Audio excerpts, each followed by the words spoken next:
पिता और पुत्र और पवित्र आत्मा के नाम पर आमेन।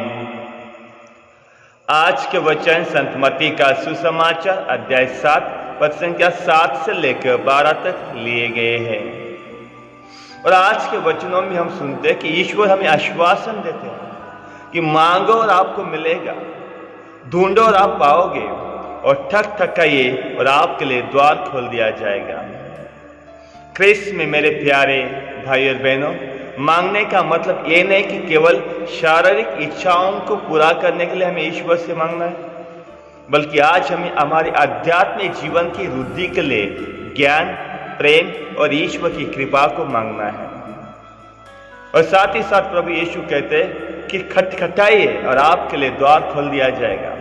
जब हम ईश्वर से कुछ मांगते हैं तो एक बार मांगने से नहीं होता है। आज हमें ईश्वर के पास आना है, उसके द्वार पे खटखटाना है। जब हम विश्वास के साथ प्रार्थना करते हैं तो ईश्वर अपना द्वार खोल देता है।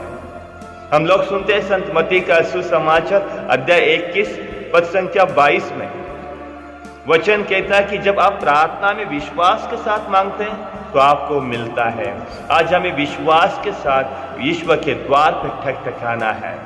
प्रभु यीशु का वचन कहता है, मैं द्वार पे खड़ा हूँ, जो कोई मेरी वाणी सुनता है और द्वार खोलता है, मैं उसके घर आता हूँ। प्रभु यीशु भी हमारे द्वार पे खड़ा है।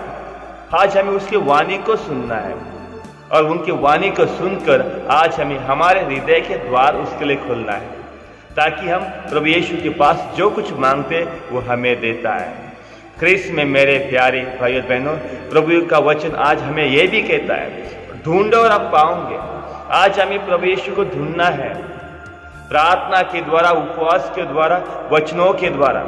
कलीसिया ने आज हमें जो उपवास काल का जो समय दिया है प्रभु यीशु को ढूंढने के लिए, उपवास यानी ईश्वर के पास वास करना है, ईश्वर को ढूंढना है। तो चलिए आज हम इस उपवास काल में प्रार्थना करते हैं कि हम ईश्वर के पास आने की कोशिश करते हैं। प्रार्थना के द्वारा, उपवास के द्वारा, दान धर्म के द्वारा, अच्छे कर्मों के द्वारा आज हमें प्रभु यीशु को ढूंढना है। और प्रभु यीशु हमें जरूर मिलने वाले हैं। वो गरीबों में मिलते हैं, जो दुख तकलीफ में, उनसे आज हमें मिलना है। उनके द्वारा हम प्रभु यीशु का अनुभव करते हैं। तो चलिए आज हम ईश्वर के वचनों के लिए धन्यवाद देते हैं, ईश्वर की स्तुति और महिमा करते हैं और ईश्वर के वचनों पे भरोसा करते हुए आगे बढ़ते हैं। जहाँ प्रेम है, दया है, शांति और सत्य का मार्ग है। तो आज के वचनों के लिए हम ईश्वर को धन्यवाद देते हैं। पिता, पुत्र और पवित्र आत्मा की बड़ाई होवे, जैसे वह आदि में थी अब अनंत काल तक सदा रहेगी। आमीन।